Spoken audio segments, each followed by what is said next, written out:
एक कहानी दादी माँ की तुम्हें सुनाते हैं। दौर वो स्वर्णिम दादी जी का तुम्हें बताते हैं। एक कहानी दादी माँ की तुम्हें सुनाते हैं। दौर वो स्वर्णिम दादी जी का तुम्हें बताते हैं।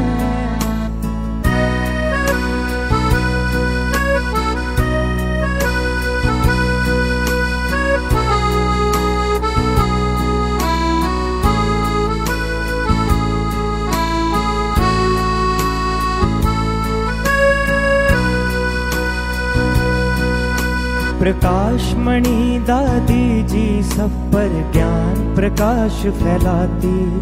उत्साह सभी में भर कर दादी सबको थी हर्षाती। प्रकाशमणि दादी जी सब पर ज्ञान प्रकाश फैलाती। उत्साह सभी में भर कर दादी सबको थी हर्षाती। उनकी महिमा की गाथा, उनकी महिमा की गाथा हम दिल से गाते हैं। एक कहानी दादी माँ की तुम्हें सुनाते हैं।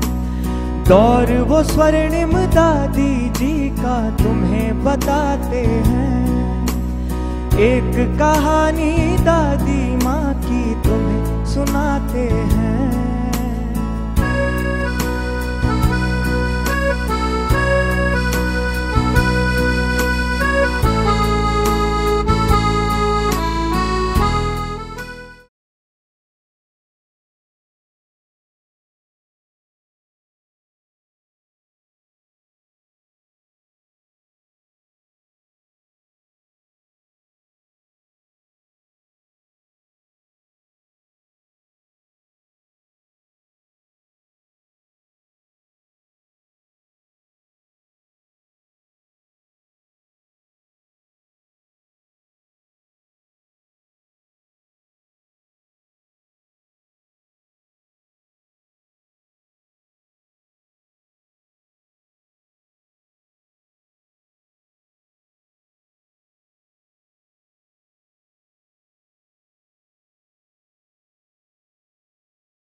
है दुनिया का कि हर कोई आता है और हर कोई चला जाता है।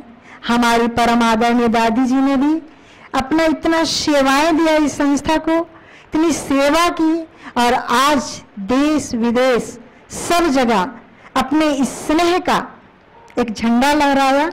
और एक घटना मुझे और भी याद आता है, ये बहुत ही अच्छा, आप लोग सुने भी होंगे कि एक बार कहते हैं मधुबन में चोर घुसा, तो चोर ने कुछ चोरी किया। और क्या चोरी किया? अनाज में उन्होंने एक बोरी चावल चुरा लिया।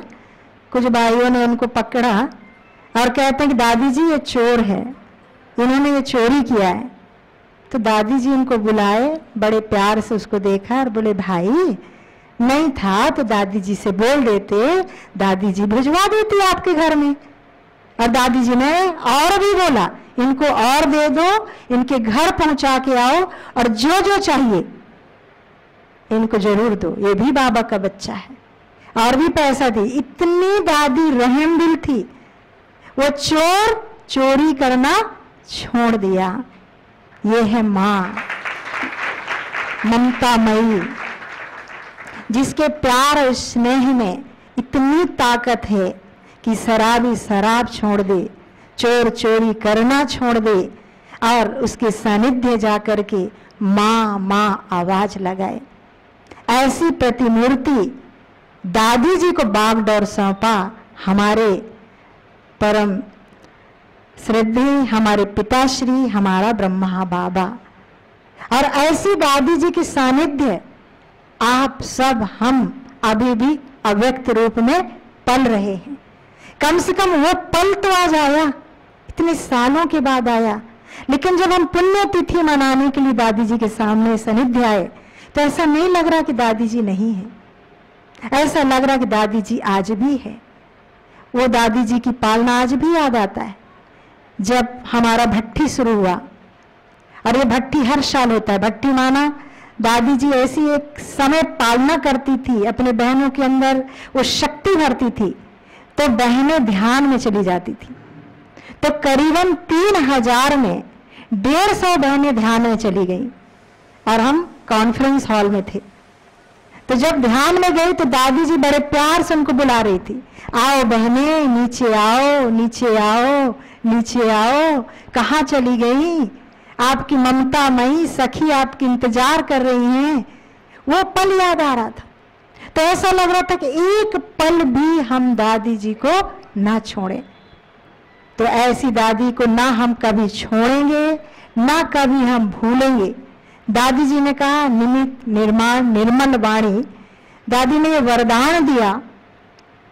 और जब अंतिम शरीर छोड़ी दादी जी, तो दादी जी को थोड़ा ब्रेन हेमरेज हुआ और दादी चाहती तो आ भी सकती थी, लेकिन दादी जी के अंदर से वैराग, और बाबा को कहती थी बाबा आप तो छोड़कर चले गए ना, अब मैं भी आपके पास आ रही हूं। तो सब जगह योग भट्टी चल रहा था और सब दादी जी को लाने के लिए दोबारा योग कर रहे थे। पर बाबा ने संदेश भेजा कि बच्ची आना नहीं चाहती है, बच्ची वतन में ही रहना चाहती है। इसलिए अब हम क्या करें? तो सोचो, सभी भाई बहनें चाहती थी कि दादी आए, पर दादी नहीं चाहती थी कि मैं वतन से वापस आऊं। पर बाबा किसका कहना माना? दादी जी का। हम एक तरफ सारे बच्चे और दादी एक अकेली एक तरफ। दादी इतनी सिकीली दी थी, इतनी मीठी थी, इतनी आज्ञाकारी थी बाबा की, कि बाबा ने कहा ठीक है बच्ची, और बाबा ने अपने पास उनको रख लिया। और आज भी दादी जी कहीं ना कहीं किसी न किसी रूप में जन्म लेकर के बाबा की ही सेवाएं कर रही है। और आप सभी तो शुरू से उनका संदेश सुनते आए होंगे कि दादी जी कैसे जिस परिवार में गई है दादी जी, वह परिवार भी बहुत सुंदर परिवार में गई है, जहां कोई बच्चा होने को नहीं था, लेकिन वहां वो जन्म ली और अपनी सेवाएं दे रही हैं। तो ऐसी पालना देने वाली परम आदरणीय परम श्रद्धेय इस संस्था की मुख्य प्रशासिका रही हमारी दादी जी को मैं इस पुण्यतिथि श्रद्धांजलि के ऊपर आज कुछ संकल्प लेंगे आप सभी, क्योंकि आप सब ने राखी भी बंधाया है और दादी माना हमारी बड़ी दीदी सब ने राखी बंधाया है ना। कौन कौन राखी बंधाए हैं? सब ने बंधाया है। तो सब राखी बंधाए हैं, तो दादी के सामने कोई हम प्रतिज्ञा करेंगे कि दादी जी जो चाहती थी वो पूरा करके दिखाएंगे। दादी ने हमको ऐसा लायक बनाया, आधार मूर्त बनाया, हमें इतना मान और सम्मान दी, हमें इतना प्यार से पालना दिया। उस दादी का जो सपना था उसे साकार करके हम दिखाएंगे। इसी संकल्पों के साथ मैं दादी को तहे दिल से अंदर से श्रद्धांजलि अर्पित करती हूँ कि दादी जी, आपकी जो भी उम्मीदें थी, आपकी जो रहे हुए आशाएं थी, उसे हम जरूर पूरा करेंगे। इसी शब्दों के साथ मैं अपनी वाणी को विराम देती हूँ। ओम शांति, ओम शांति। और दादी खुद चल करके आई। दादी ने आके कहा, हाँ दादी को याद था, दादी ऐसे करती थी ना, हाँ दादी को याद था कि मुझे मिलना है, मुझे मिलना है। और दादी इतना प्यार से मिली, कहीं से भी ऐसा फीलिंग नहीं कि इतनी बड़ी संस्था की चीफ है। आज कोई संस्था का चीफ होता है, कुछ कितना ईगो होता है उसको, ऐसा इजीली कोई मिलता है दुनिया में, लेकिन दादी बहुत सहज मिलती थी। और हमारे रूपेश भाई, उनकी माँ ने कुछ मीठा बना के दिया था, डिब्बी में वो रखा हुआ था, हमको भी नहीं पता था। और दादी जैसी आके बैठी, तुरंत रूपेश भाई ने वो डिब्बी खोली और उसमें से एक पीस दादी के मुंह में डाल दिया और दादी ने बड़े प्यार से उसको खाया। बिल्कुल भी दादी कोई एक्सप्रेशंस नहीं कि अरे कैसे मुंह में डाल दिया, क्यों खिलाया। और दादी खुश हो गई, अच्छा बहुत टेस्टी बना है, बहुत टेस्टी बना है। सोचो, सोच के देखो, इतनी बड़ी संस्था की चीफ और इतनी सरल, वो हमने प्रैक्टिकल दादी के जीवन से देखा। बड़ी दीदी को भी याद है, शुरू शुरू में जब पांडव भवन में हम लोग जाते थे, छोटा सा दादी का कमरा, तो मुरली क्लास में जाने से पहले हम बहनें ऐसे ही दादी के पास पहुंच जाते थे गुड मॉर्निंग करने। और जैसे ही गुड मॉर्निंग करने पहुंचते थे, दादी बड़े प्यार से सबसे गुड मॉर्निंग करती थी, मिलती थी, दृष्टि देती थी, बादाम खिलाती थी। तो आज भी वो दिन आंखों के सामने आते हैं। ऐसी थी हमारी प्यारी दादी जी। कितना उनका वर्णन करें, जो प्रैक्टिकल देखा, सिर्फ सुना नहीं, सच में उन्होंने अपने नाम को अमर कर दिया। आज भी वो दिलों में जीवित है, आज भी वो कहीं न कहीं शरीर लेकर के वो प्रकाश स्वरूप कार्य कर रही है। तो हम ऐसा नहीं कह सकते कि दादी आज हमारे बीच में नहीं है। दादी थी, दादी है और सदा रहेगी। तो हम अपने श्रद्धा सुमन ऐसी प्यारी दादी जी को अर्पित करते हैं। ओम शांति। धन्यवाद। ओम शांति। दादी के बारे में हमने बहुत कुछ सुना है और जितना भी सुनाते रहें, कितने उनके शास्त्र बन जाए। ऐसी थी हमारी प्यारी दादी प्रकाशमणि। तो जैसे साकार में जो भी ग्रुप जाता था तो बाबा सिगड़ी जलवाता था और छोटी छोटी रोटी बनवा के उसमें मक्खन और मिश्री लगा के एक एक को बाबा खिलाता था। तो जो बाबा ने ये रस्म चलाई, तो दादी ने भी बाबा के जाने के बाद वो पालना को थोड़े से बच्चे होते थे, प्रैक्टिकल साकार में करके दिखाया।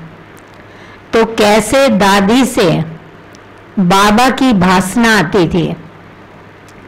20-25 का ग्रुप जाता था तो दादी सुबह सुबह में रोटी बनाने वाली रोटी बनाती थी और सबको क्लास के बाद में अपने हाथों से, जैसे गुपचुप होता है इतनी छोटी छोटी रोटियां रहती थी, और उसमें दादी अपने हाथ से मक्खन लगा के, मिश्री लगा के एक एक के हाथ मुख में खिलाती थी।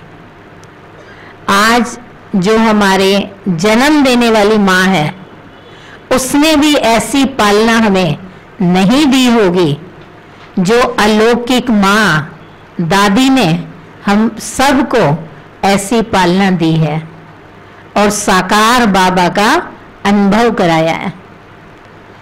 और जो भी काम करने वाले रहते थे उनको भी दादी बाकायदे दीपावली पर जैसे हर ब्राह्मण को गिफ्ट देती थी, ऐसे ही दादी काम करने वालों को, लेबर को भी दीपावली की एक एक को अपने हाथ से गिफ्ट देती थी और टोली का डिब्बा देती थी कि नहीं, अगर ये लेबर काम करने वाले नहीं होंगे तो काम कैसे चलेगा। ये भी हमारे एक परिवार के मेंबर हैं, सदस्य हैं, ये लेबर नहीं है। ऐसी दादी माँ के अंदर वो भावना थी, वो प्रैक्टिकल में जीवन दादी का था। तो आज हम सब दादी के पुण्य तिथि पर इकट्ठे हुए, तो यही हमारे लिए सच्ची श्रद्धांजलि है कि जो दादी का जीवन था वो भी हम अपने जीवन में उनकी विशेषताओं को लाएं। तो ये है सच्ची श्रद्धांजलि दादी के प्रति आज। ओम शांति।